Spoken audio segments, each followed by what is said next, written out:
রহমানির রহিম। আমি ঋতু কিচেন আপনাদের জন্য নিয়ে আসলাম কাচ্চি বিরিয়ানির রেসিপি নিয়ে।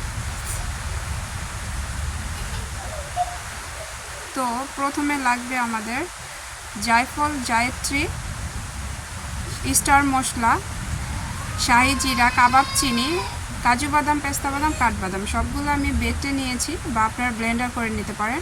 এখন আমি এখানে নিয়েছি স্টার মশলা, বড় এলাচ, আদা রসুন বাটা, কিচমিচি এবং পোস্তদানা। এখন আমি গুঁড়ো দুধ নিয়ে নিয়েছি মেল্ট করে। তো এখানে আমি দিয়ে দিলাম কেওড়ার জল এবং গোলাপ জল গুঁড়ো দুধের মধ্যে। তো আমি ভালোভাবে মিক্স করে দিয়ে দিলাম জাফরান। তো জাফরানটা কাচ্চি বিরিয়ানিতে না দিলেই নয়। তো এখানে আমি 2 টেবিল চামচ ঘি দিয়ে দিলাম দুধের মধ্যে। তো এটা আমি এক সাইড করে রেখে দেব। এখন আমি একটা প্যান বসিয়ে নিয়েছি, প্যানেতে আমি পরিমাণ মতো তেল দিয়ে দিলাম। এখন আমি কিছু পেঁয়াজ দিয়ে দিব। পেঁয়াজটা আমি লাল লাল করে ভেজে নেব বেরেস্তার জন্য। এই তো আমার বেরেস্তা হয়ে গেছে, এখন আমি নামিয়ে নিয়েছি। এবার আমি কাচ্চি বিরিয়ানিতে আলু দেওয়ার জন্য আলুটা আমি জর্দার কালার দিয়ে ভালোভাবে ভেজে নিয়েছি। এখন আমি মাংসটাকে ম্যারিনেশন করব। তো এর জন্য আমি নিয়ে নিয়েছি বাদাম বাটাটা, আর হচ্ছে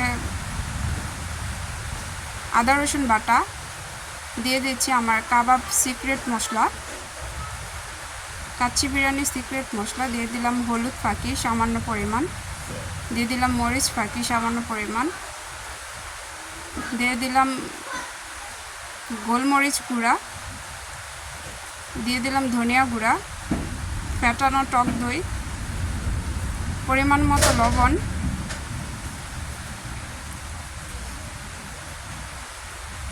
এবার দিয়ে দেব সেই বেরেস্তা করা তেলটা।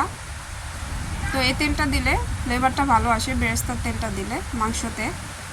তো দিয়ে দিলাম পেঁয়াজ বেরেস্তা কিছু।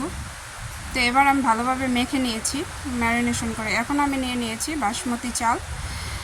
তো চালটা আমি ক্লিন করে ধুয়ে নেব এখন। তো এখন আমি একটা প্যান বসিয়ে দিয়েছি। প্যানে আমি পর্যাপ্ত পরিমাণ পানি দিয়ে শাহি জিরা দিয়ে দিলাম, লেবুর রস দিয়ে দিলাম, পরিমাণ মতো তেল। তো দিয়ে আমি ভালোভাবে পানিটা গরম হয়ে আসলে এখন দিয়ে দেব চালটা, ধুয়ে রাখা চালটা। তো চালটা আমি 80% সিদ্ধ করব। তো সিদ্ধ করে নামিয়ে নেওয়ার পরে এখন আমি এখানে সে ম্যারিনেশন করা মাংসগুলো প্যানে সাজিয়ে বসিয়ে দেব। তো অবশ্যই আমি আগে মাংসগুলো দেব, কারণ মাংসর যে ঝোলটা থাকে, যে ওই ঝোলটা আমি লাস্টে দেব। আগে আমি মাংসগুলো বসিয়ে উপরে ঝোলটা দেব, নয়তো নিচে তলাতে লেগে যাবে। এখন আমি দিয়ে দেব সেই ভেজে রাখা আলুগুলো।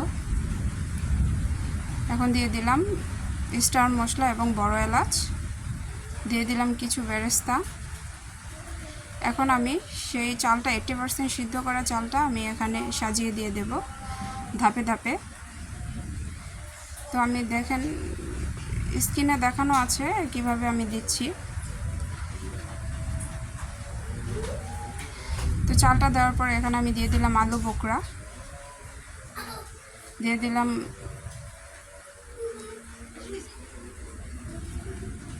দিলাম কিশমিচি এবং পেঁয়াজ বেরেস্তা। এবার দিয়ে দিলাম সেই জাফরানের দুধ।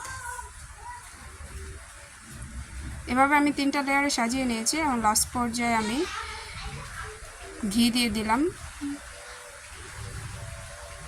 এবার আমি কিছু কাঁচামরিচ দিয়ে দিলাম। এই তো আমার হয়ে গেছে কাচ্চি বিরিয়ানি ফাইনাল লুক। আলহামদুলিল্লাহ, আপনারা সবাই এভাবে ট্রাই করে দেখতে পারেন, খুবই সুস্বাদু হয়। ভালো থাকবেন সবাই, খোদা হাফেজ।